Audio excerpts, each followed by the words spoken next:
లైన్లో ఉండండి. బీజేపీ నేత సీనియర్ నాయకుడు ఆయన కూడా కాసం వెంకటేశ్వర్లు మనకు లైవ్లో అందుబాటులో ఉన్నారు. కాసం వెంకటేశ్వర్లు గారు, కవిత గారు చేసిన వ్యాఖ్యలు మీరు వినే ఉంటారు. బీజేపీలో విలీనం అవడానికి కూడా బీఆర్ఎస్ సిద్ధపడింది. తాను లిక్కర్ కేసులో ఉన్నప్పుడు తాను వద్దన్నాను, ఆ బీజేపీతో కలవద్దు, నేను జైల్లో అయినా ఉంటా అని చెప్పాను అని కవిత గారు అంటున్నారు. ఇక్కడ చామల కిరణ్ గారు ఇంతసేపు మాట్లాడింది కూడా బీజేపీ బీఆర్ఎస్ ఒక్కడే అని మేము ఎప్పటి నుంచే చెప్తున్నాం. కవిత గారు కూడా అదే ఒప్పుకున్నారు. మొన్న లేఖలో కూడా అదే చెప్పారు కదా. ఆమె బీజేపీ గురించి ఒక్క మాట కూడా మాట్లాడలేదు, బీజేపీని కేసీఆర్ కామెంట్ చేయలేదు, ఓపెన్ లేఖనే వచ్చింది. వీటన్నిటికంటే ఇంట్రెస్టింగ్ ఇప్పుడే రాజాసింగ్ జస్ట్ కొద్దిసేపటి క్రితమే చేసిన కామెంట్, కవిత ఆఫ్ ద రికార్డులో చెప్పిన వ్యాఖ్యలు నిజమే, అంటే బీజేపీ బీఆర్ఎస్ కలిసిపోయే అవకాశం ఉందేమో అని నాకు కూడా అనిపిస్తుంది. మంచి ప్యాకేజ్ వస్తే మా బీజేపీ నేతలు కూడా బీఆర్ఎస్లో కలిసిపోతారు, బీఆర్ఎస్తో కలిసి పనిచేస్తారు. బీఆర్ఎస్ఏ బీజేపీ అభ్యర్థులు ఎవరు ఎక్కడ నిలబడాలో బీఆర్ఎస్ నిర్ణయించే పరిస్థితి ఉంది అని ఆయన కూడా కామెంట్ చేస్తున్నారు. అసలు ఏంటి బీఆర్ఎస్ బీజేపీ ఒక్కటేనా? రెండు పార్టీలు ఒక్కటే అనడం వల్లే గతంలో అసెంబ్లీ ఎన్నికల్లో నష్టం జరిగిందంటారు, పార్లమెంట్ ఎన్నికల్లో నష్టపోయామంటారు.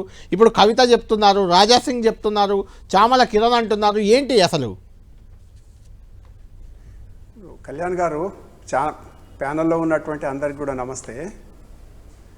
ఇప్పుడు కవిత ఏం చెప్పింది అనేటువంటి విషయము, వాళ్ళ కుటుంబ వ్యవహారము, నేను ఇక్కడ స్పష్టం చేయదలుచుకున్నది ఏంటంటే, రీజనల్ పార్టీస్ ఎప్పుడైనా సరే వాళ్ళ కుటుంబ వ్యవహారాల మీద నడుస్తూ ఉంటాయి. మీరు దేశంలో మొత్తం ఆలోచన చేయండి ఒకసారి. లల్లు యాదవ్ పార్టీ ఇప్పుడు ఆర్జేడీ వాళ్ళ కొడుకులు ఇద్దరి మధ్యలో ఆధిపత్య పోరాటం నడుస్తుంది. అతన్ని సస్పెండ్ చేసినటువంటి పరిస్థితి మనకు కనపడుతూ ఉంది. అన్నా డిఎంకేలో కూడా మనకు చూడండి, స్టాలిన్ వర్సెస్ వాళ్ళ అన్న మధ్యకాలంలో చాలాసార్లు గొడవలు జరిగినటువంటి విషయం. తర్వాత ఎస్పీలో కూడా అఖిలేష్ యాదవ్ తర్వాత వాళ్ళ చిన్నాయన వాళ్ళ మధ్యలో కూడా గొడవలు జరిగినటువంటి పరిస్థితి. ఇంకా దుష్యంత్ చౌతాలా, లేకపోతే ఈ చౌతాలా ఫ్యామిలీ అయితే నిట్టనిలో 4 రకాల పార్టీలుగా చీలిపోయింది హర్యానాలో.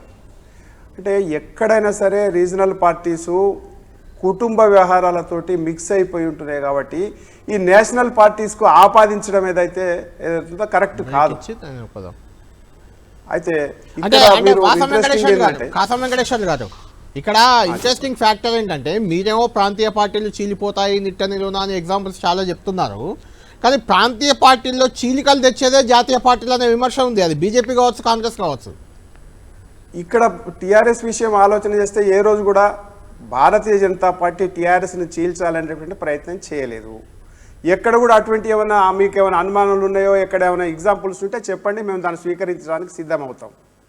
ఎవరైనా సరే, రాజేందర్ గారు కూడా మా పార్టీలో చేరినప్పుడు రాజీనామా చేసి వస్తేనే చేర్చుకుంటామని తప్ప, ఆయనని ఎక్కడ కూడా ఆ పార్టీలో ఉండి ఎమ్మెల్యేగా ఉండి వస్తా అంటే మేము ఎప్పుడు కూడా చేర్చుకోలేదు. మీరు రాజగోపాల్ రెడ్డి గారిని కూడా కాంగ్రెస్ పార్టీ నుంచి చేర్చుకున్నాం, రాజీనామా చేయించి పోటీ చేయించినాం తప్ప యాక్సెప్ట్ చేయలేదు. కవిత అది కాదు, కాసం వెంకటేశ్వర్ గారు, కవిత కూడా ఎమ్మెల్సీ పదవికి రాజీనామా చేసి వస్తే తీసుకుంటారా? ఎందుకంటే మీరు గతంలో ఇలాంటి లిక్కర్ కేసు ఇప్పుడు కవిత మీద ఉంది, గతంలో ఉన్న కేసుల్లో ఉన్న చాలామందిని మీరు మీ పార్టీలో చేర్చుకున్నారు. కేసీఆర్ కూడా చాలా సందర్భాల్లో అన్నారు, బీజేపీలో చేరితే వాషింగ్ పౌడర్ నిర్మాలాగా అన్ని కేసులు మాయమైపోతాయి, లేకుంటే కేసులు కనీసం హోల్డ్లో పెడతారు, వాళ్ళ మీద దాడులు జరగవు. ఇలాంటి కామెంట్స్, ఇలాంటి విమర్శలు మీ మీద ఉన్నాయి. అంటే కవిత గారు రాజీనామా చేసి వస్తే తీసేసుకుంటారా? పోనీ పడని వాళ్ళు విమర్శలు చేసేది మామూలుగా, రాజకీయ విమర్శలు మామూలుగా చేస్తూనే ఉంటారండి, దాంట్లో పట్టించుకోవాల్సినటువంటి అవసరం. కవిత కొన్ని ఆరోపణలు చేసింది అలా భాజపా మీద. బీఆర్ఎస్ఏ బీజేపీలో విలీనం అవుతుంది, నేను ఒప్పుకోలేదు అని చెప్పేసి అన్నది ఆమె. వాళ్ళ నాయన అన్నాడా, లేకపోతే వాళ్ళ అన్న ప్రపోజల్ తీసుకొచ్చిండా, వాళ్ళ బావ ప్రపోజల్ తీసుకొచ్చిండా, లేకపోతే సంతోష్ ప్రపోజల్ తీసుకొచ్చిండా, అది వాళ్ళు చెప్పాలి కానీ మనం ఎట్లా చెప్తాము? అయితే అది భారతీయ జనతా పార్టీలో బీఆర్ఎస్ విలీనం అవుతుంది అనేటువంటి ప్రశ్న ఆమె బయట పెట్టింది. ఆమెను అడిగితే ఎప్పుడు అడిగింది, ఏంది అనేటువంటి విషయం తెలుస్తుంది. అయితే ఇక్కడ కళ్యాణ్ గారు, ఒక్క విషయం ఇక్కడ మేము చెప్పేది ఏంటంటే, ఆమె ఇన్ని రోజుల తర్వాత ఎందుకు బయటకు వచ్చింది, కుటుంబంలో అంత తగాదాలు ఏం జరుగుతూ ఉన్నాయి, ఆమె ఓడిపోయినప్పుడు కూడా ఇంత విపరీతమైనటువంటి కామెంట్స్ చేయలేదు. నాకు అనిపిస్తున్నది ఏంటంటే, ఒక విషయము, మొన్న జరిగినటువంటి ప్లీనరీలో మీరు ఒక స్టేజ్ బ్యానర్ చూడండి, ఒక సైడ్ ఎప్పుడు కూడా కేసీఆర్ గారి బొమ్మే ఉంటుండే, ఇంకో సైడ్ ఎక్కడ కూడా కారు బొమ్మనో లేకపోతే తెలంగాణ బొమ్మనో తెలంగాణ తల్లి బొమ్మనో ఉండేది. ఫస్ట్ టైం కేటీఆర్ గారి బొమ్మను ఎక్కించారు కాబట్టి కవిత డిఫర్ అవుతుందేమో అని చెప్పేసి నాకు అనిపిస్తా ఉంది, Right, ప్రజలు correct. కూడా అనుకుంటా ఉన్నారు. కరెక్ట్ కాసా చూస్తారు, ఎందుకంటే బీజేపీ నేతలంతా కవిత వెనుక ఏదో కాంగ్రెస్ ఉంది అనే రకంగా చాలా మంది వ్యాఖ్యలు చేస్తున్నారు. బీజేపీ బీఆర్ఎస్ విలీనం కానీ లేకుంటే కవిత వెనుక కాంగ్రెస్ ఉండి ఇదంతా చేపిస్తూ బీజేపీ బీఆర్ఎస్ రెండు పార్టీలను ఏమైనా దెబ్బతీసే ప్రయత్నం చేస్తుందని మీరు కూడా అనుకుంటున్నారా? కవిత తర్వాత రేవంత్ రెడ్డి గారు చాలా అంటే ఆయన జడ్పీటీసీ పోటీ చేసినప్పటి నుంచి టీఆర్ఎస్ పార్టీలో ఉన్నప్పుడు కూడా కవితతోటి సత్సంబంధాలు ఇంకా కొనసాగుతున్నాయి. వాళ్ళకు ఒక కంపెనీకి కూడా డైరెక్టర్స్గా ఉన్నారు అనేటువంటి విషయం మీ ద్వారా మీడియా ద్వారా చాలాసార్లు మనం వింటూ ఉన్నాం, అది మనకు తెలుస్తూ ఉంది. అయితే ఇక్కడ గమనించాల్సింది ఏంటంటే కాంగ్రెస్ పార్టీ స్పష్టంగా ఈ కవిత వెనుక ఉండి నడిపిస్తున్నటువంటి విషయం మనకు చాలా ఆధారాలతో మనకు కనపడతా ఉంది. అయితే ఇక్కడ కవిత గారు పార్టీ పెట్టరా అనేటువంటి విషయం ఆమె వ్యక్తిగతం, ఆమె ఏం చేస్తుందో ఏమో మనం వేచి చూడాల్సినటువంటి అవసరం ఉంది. అయితే ఇక్కడ కవిత విషయంలో ఒకటి నేను కామెంట్ చేస్తే ఏంటంటే ఇంతకుముందుకు రవీంద్రరావు గారు అనుకుంటా అక్కడ చెప్పింది 2 విషయాలు చెప్పిండు. ఒకటి ఆమె పక్క షర్మిల గారి గురించి కూడా చెప్పినారు. అది ఇక్కడ కవిత విషయంలో ఆలోచన చేస్తే కవిత ఒకవైపు కనిమొలి రెండో వైపు షర్మిల వీళ్ళిద్దరిని కలిపితే కవిత అవుతుంది. దీని విషయంలో మనకు వేరే తేడా ఏం లేదు.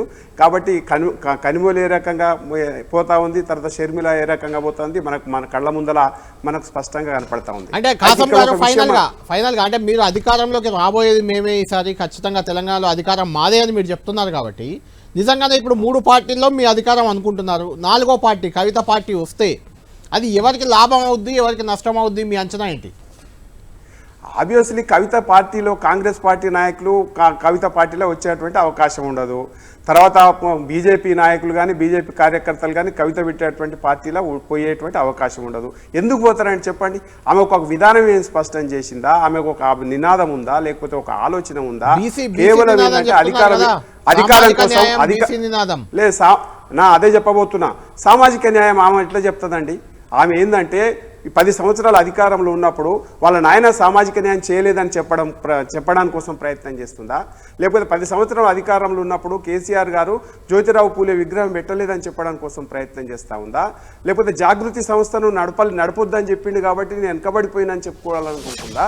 లేకపోతే ఈ మధ్య కాలంలో టీఆర్ఎస్కు పోటీగా ఒక బీఆర్ఎస్ కార్మిక సంఘం ఉన్న తర్వాత మళ్ళీ ఒక కార్మిక సంఘాన్ని పెడుతున్నామని చెప్పేసి వాళ్ళ తండ్రిని బెదిరియడానికి కోసం ప్రయత్నం చేస్తుందా? ఇవన్నీ ఆమె సమాధానాలు చెప్పాలి, బీఆర్ఎస్ పార్టీ సమాధానాలు చెప్పాలి. దీనికి బీజేపీకి ఏం సంబంధం చెప్పండి? ఆమె చాలా రోజుల నుంచి ఒక ప్రయత్నం చేస్తూ ఉంది, జాగృతి సంస్థను విస్తరించాలనుకుంటుంది. వాళ్ళ నాయన వద్దని చెప్పిండు అనేటువంటి విషయం కూడా చాలాసార్లు మనకు స్పష్టం అవుతా ఉంది. ఒకటే ప్లాట్ఫారం ఉండాలా, 2 ఉండొద్దు 3 ఉండొద్దు అని చెప్తే ఆమె ఇవాళ మళ్ళీ ఒకసారి ఏంటంటే తండ్రి మీద కోపంతోటో, లేకపోతే అన్న మీద కోపంతోటో, లేకపోతే ఇంకా దయ్యాల మీద కోపంతోటో, లేకపోతే ఏదో రకంగా ప్రయత్నం చేసి పార్టీ విస్తరించాలనుకుంటుందా, ప్యారలర్ వ్యవస్థను తయారు చేసుకోవాలనుకుంటుందా, వాళ్ళ నాయనను బ్లాక్మెయిల్ చేయాలనుకుంటుందా? అది ఆమె చెప్పాలా. ఆమె ఏంటంటే కాంగ్రెస్ పార్టీ ఉప్పందిస్తే ఈమె అదో ఇదో చెప్పేసి కాలం గడపడం కోసం, లీకులు చెప్పడం కోసం చేస్తే ఇది మంచిది కాదు. తెలంగాణ సమాజానికి కూడా మంచిది. పార్టీ పెట్టాలనుకుంటే ధైర్యంగా పార్టీ పెడతామని చెప్పాలి. తండ్రిని వ్యతిరేకిస్తున్నామని చెప్పాలి. అన్న నాయకత్వాన్ని స్వీకరిస్తలేమంటే ఆ విషయం స్పష్టంగా చెప్పాలి. దాగుడుగుతలు ఆడాల్సినటువంటి అవసరం రాజకీయాల్లో అది స్పష్టంగా తెలంగాణలో అది సరైనటువంటి విధానం కాదు. ఇవాళ షర్మిల ఏమైతుందో, కనిమొలు ఏమైందో, ఈ 2 కలిపితే ఏమైతాయో తెలంగాణ సమాజం స్వీకరించింది. ఆమె ఆ కుంభకోణంతో తెలంగాణలో చాలా ఇబ్బందికరమైన మహిళలందరినీ కూడా అవమాన రకంగా ఇచ్చేసింది. కాబట్టి ఇవాళ అది జరుగుతుంది. ఏం జరుగుతుందని ఆమె చెప్పాలి, కేసీఆర్ గారు చెప్పాలి, కేటీఆర్ గారు చెప్పాలి. మా భారతీయ జనతా పార్టీకి ఆమె గురించి మాట్లాడేది, చర్చ చేసేది, పార్టీ పెట్టుకుంటే ప్రజాస్వామ్యంలో ఎవరైనా పార్టీ పెట్టుకోవచ్చు, ఎవరైనా పోటీ చేయొచ్చు, ఎవరైనా గెలవచ్చు, ఎవరైనా ముఖ్యమంత్రి. థ్యాంక్ యూ కాసం వెంకటేశ్వర గారు.